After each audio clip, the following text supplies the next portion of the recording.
Hello friends, आज हम exercise number 2.3 पढ़ेंगे। अब एक्सरसाइज नंबर 2.3 के अंदर आपको कुछ तरीके सीखने हैं। या तो डिवाइड वाली वैल्यू डिवाइड करके भी सीख सकते हैं या फिर किसी भी वैल्यू को पुट करके सीख सकते हैं। तो 2.3 में दे रखा है कि find the reminder when x³ + 3x² + 3x + 1 is divided by. ये डिवाइडेड बाय जो दे रखा है मतलब उनसे क्या करना, आपको वैल्यू इसके अंदर पुट करनी है। Find the remainder when x³ + 3x² + 3x + 1 is divided by। अब आपके पास अलग अलग वैल्यूज वाले क्वेश्चन दे रखे हैं, मतलब उसके ऊपर क्या करना है, वो वैल्यू आपको इसके अंदर पुट करनी है और फिर सॉल्व करना है। अब ये वैल्यू है वो पुट करने के लिए कंडीशन है, वो कंडीशन आपको ध्यान रखनी पड़ेगी। ये आखिरकार है क्या? फोर्थ है x + y। वो कंडीशन क्या है वो जानते हैं सबसे पहले। तो ध्यान रखना क्या लिखा हुआ है, find the reminder when x³ + 3x² + 3x + 1 is divided by. ये वैल्यू दे रखी है, वैल्यू आपको इसके अंदर पुट करनी है। अब इस वैल्यू को पुट करने के लिए रूल्स है। रूल ये है, इसे सबसे पहले हमने लिया x + 1 को पूरे को आपको किसके बराबर मानना पड़ेगा, 0 के बराबर। अब हम जानते हैं ये प्लस का 1 उधर चला जाएगा तो क्या हो जाएगा, x = -1। अब ये माइनस में क्या करना पड़ेगा, इस पूरी इक्वेशन के अंदर पुट करना है। तो इक्वेशन हमारी क्या है, x³ + 3x² + 3x + 1 के अंदर x = -1 पुट करना है। -1 का क्यूब प्लस 3 × -1 का स्क्वायर प्लस 3 × -1 प्लस 1। तो अभी आप सोल्व करते जाएंगे, आपको पता पड़ जाएगा। मैंने कल भी बात की थी प्रीवियस वीडियो में कि अगर हम किसी भी माइनस वाले की पावर अगर ओड होती है तो as it is signal sign वही आएगा, और अगर पावर इवन है तो क्या हो जाएगा, चेंज हो जाएगा। मतलब माइनस में अगर ओड पावर होती है तो साइन माइनस का रहता है, तो माइनस में इवन पावर के साइन हो जाता है प्लस का। यहाँ पर जाएगा -1, फिर यहाँ पर देखो 3 × 1, तो ये प्लस का हो गया 3 × 1, फिर -3 × 1 और ये आ जाएगा यहाँ पर 1, तो ये हो जाएगा -1 + 3 + 1। आपस में सभी कैंसिल आउट हो गए, आंसर क्या आ रहा है आपका 0। तो इस पर तो आपका रिमाइंडर क्या आ गया, 0 आ गया। अगले में देखो, पूरे को फिर से x - 1/2 को किसके बराबर मानेंगे, 0 के बराबर। तो x बराबर कितना हो जाएगा, 1/2। 1/2 क्या करना है, इक्वेशन में पुट करना है। तो 1/2 का होल क्यूब, ये इक्वेशन पे वापस से क्या करना है, इसके अंदर पुट करना है। प्लस 3 यहाँ पर 1/2 का स्क्वायर प्लस 3 × 1/2 प्लस 1। अब ये कितना हो जाएगा, 2 को 3 टाइम मल्टीप्लाई करके कितना जाएगा, 8। तो हो जाएगा 1/8 प्लस 3 × 1/4 प्लस 3/2 प्लस 1। एलसीएम ले लो, 8 4 और 2 का एलसीएम कितना आने वाला है, 8 आने वाला है। तो 1 प्लस ये हो जाएगा 3 × 2 प्लस 2 की टेबल से कितनी बार जाएगा, 8 4 टाइम प्लस 8। जो भी आएगा सॉल्व करने पर वो आपका रिमाइंडर कहलाएगा। तो 1 + 6 + 12 + 8 अपॉन 8, ये हो जाएगा आपका 20 26 और 27। तो यहाँ पर आंसर आएगा आपका 27/8। ओके फ्रेंड्स, कोई भी कंफ्यूजन हो तो कमेंट सेक्शन में जरूर लिखें ताकि आपकी मैं मदद कर सकूं, कोई प्रॉब्लम हो तो। अब अगला है x कुछ भी नहीं दिया, उसके बराबर क्या लिखेंगे हम, 0। यहाँ पर हमने क्या करा था, मतलब उस टर्म्स पूरी इक्वेशन को उसके टर्म के बराबर ले लिए थे, तो 0 ले लिया। अब यहाँ पर x = 0 पुट करते हैं, तो ये हो जाएगा 0 का होल क्यूब। कौन सी इक्वेशन चल रही है, जो इक्वेशन दे रखी है उसके अंदर हम पुट कर रहे हैं। प्लस 3 × 0 का स्क्वायर प्लस 3 × 0 + 1, ये हो जाएगा 0 + 3 × 0 + 3 0 + 1। फाइनली आपका आंसर कितना आएगा, ये पुट करने पर 1। लास्ट दे रखा है पाई। अब पाई वाली वैल्यू इसके अंदर पुट करनी है। तो पाई वाली वैल्यू को पुट करने से पहले इक्वेशन को सॉल्व करना पड़ेगा। x + पाई = क्या हो जाएगा आपका, 0 हो जाएगा। तो x बराबर कितना हो जाएगा, -का पाई। ये पाई एक कांस्टेंट है, मतलब pi is like x y z, जो भी वेरिएबल है उसके बराबर इसको मान लो, ठीक है। तो क्या हो जाएगा, इसके अंदर वैल्यू पुट कर दिया, माइनस पाई का क्यूब प्लस 3 इंटू पाई का square plus 3 into minus pi और प्लस 1।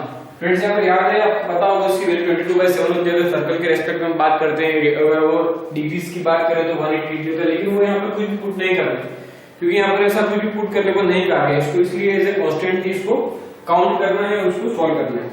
तो इसके ऊपर ओड पावर फिर से माइनस का पाई क्यूब प्लस ये प्लस का हो जाएगा 3 pi square minus 3 pi plus 1।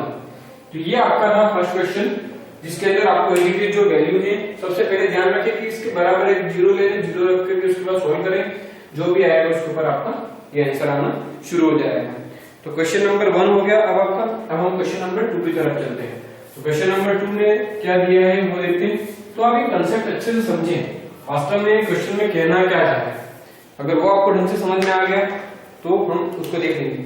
इसका एक और मेथड भी ज्यादातर टीचर सिखाते हैं, डिवाइड करना भी सिखाते हैं। तो डिवाइड कैसे करना है वो भी हम सीखेंगे, लेकिन कभी कभार क्या होता है उस तरह के क्वेश्चन बहुत टफ पड़ जाता है। तो आपको जो जनरली सेंट्रल बोर्ड सीबीएसई का जो सॉल्यूशन है, स्टैंडर्ड सॉल्यूशन, उसी को देख करके हम करवा रहे हैं ताकि आपको कोई भी प्रॉब्लम ना हो और कोई एग्जाम में मार्क्स उसके नहीं कटे। Find the reminder when x cube minus ax square plus 6x minus a is divided by x minus a। x minus a से इसको डिवाइड करने पर इसका रिमाइंडर क्या आएगा। ये सिमिलरली फर्स्ट क्वेश्चन के जैसा ही है, तो आप लोगों को भी पता पड़ गया होगा क्या क्या होने वाला है इसके अंदर। जैसे हमने क्या करा था सबसे पहले, अब डिवाइड किससे किया जा रहा है वो देखना ज्यादा इंपॉर्टेंट है। डिवाइड किससे किया जा रहा है आप लोगों को पता पड़ गया होगा, x माइनस a से डिवाइड किया जा रहा है। तो x माइनस a को क्या करेंगे, 0 के बराबर लिखेंगे। तो x बराबर कितना हो जाएगा a, फिर आपकी जो इक्वेशन है x cube minus ax square plus 6x minus a, इसके अंदर x की जगह क्या पुट करना है, a पुट करना है। ये हो जाएगा आपका a cube minus a into a का स्क्वायर प्लस 6, यहाँ पर इंटू क्या हो जाएगा a और यहाँ पर हो जाएगा माइनस a। ये हो जाएगा माइनस a क्यूब और a के ऊपर 1 पावर, बेस से होने पर पावर आपस में जुड़ जाती है, तो आंसर कितना आएगा माइनस का a cube plus 6a minus a। तो ये क्या हो जाएगा, कैंसिल आउट हो जाएगा प्लस माइनस का, तो आपका आंसर आएगा 5a। 6 में से 6a में से 1a कुछ भी नहीं है तो आगे क्या मानते हैं हम 1। तो ये आपका क्वेश्चन नंबर 2 भी हो गया। अब हम क्वेश्चन नंबर 3 पर चलते हैं। देखो यहाँ पर सिंपल तरीका दे रखा है जिससे डिवाइड करने पर आंसर क्या आएगा, क्लियर। अब हम क्वेश्चन नंबर 3 पर चलते हैं। 3 के अंदर क्या पूछा गया है वो देखते हैं।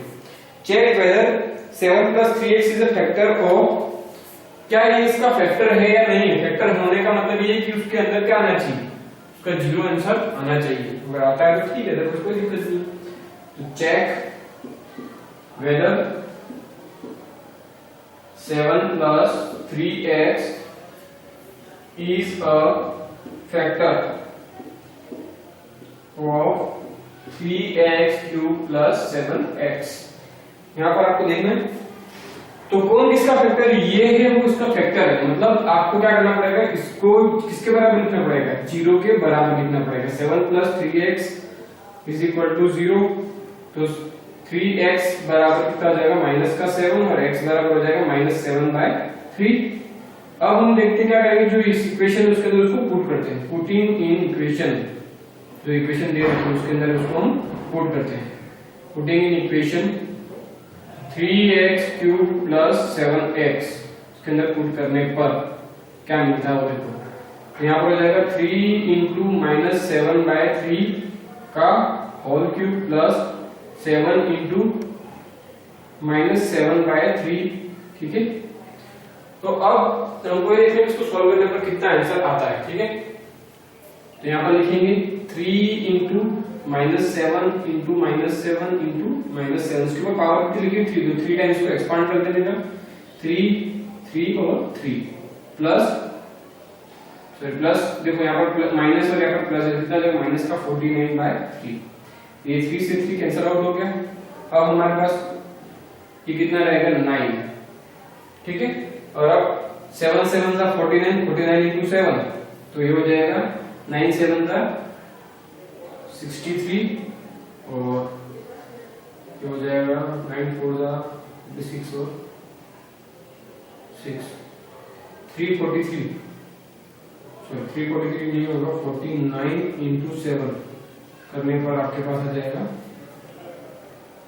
63, हाँ 343, एग्जैक्टली आंसर सही था, लेकिन फिर भी मल्टीप्लाई कर लेना ज्यादा बेहतर था। और यहाँ पर जाएगा माइनस का 49/3। अब एलसीएम लेकर इसको सॉर्ट आउट करना है और फिर आपका आंसर आ जाएगा। 9 और 3 का एलसीएम आएगा 9, और यहाँ पर आप माइनस का 343 into 1 माइनस 49 into 3। अब सॉल्व करने पर जो आंसर आएगा वो आपका फाइनल आंसर हो जाएगा 9 माइनस 343 माइनस 157। 343 और 157 कितना होता है, देख लो यहाँ पर, ये हो जाएगा सॉरी 147 कितना होता है, तो ये हो जाएगा आपका 10 9 और 4 माइनस का 4 90/9, या इसके अंदर, तो ये इसका फैक्टर है या नहीं ये बताना था आपको, ठीक है। इसके अलावा कोई भी अगर आपको डाउट हो तो उसका आप जरूर पूछ सकते हैं। ओके फ्रेंड्स, तो ये आपकी एक्सरसाइज नंबर 2.3 फिनिश होती है।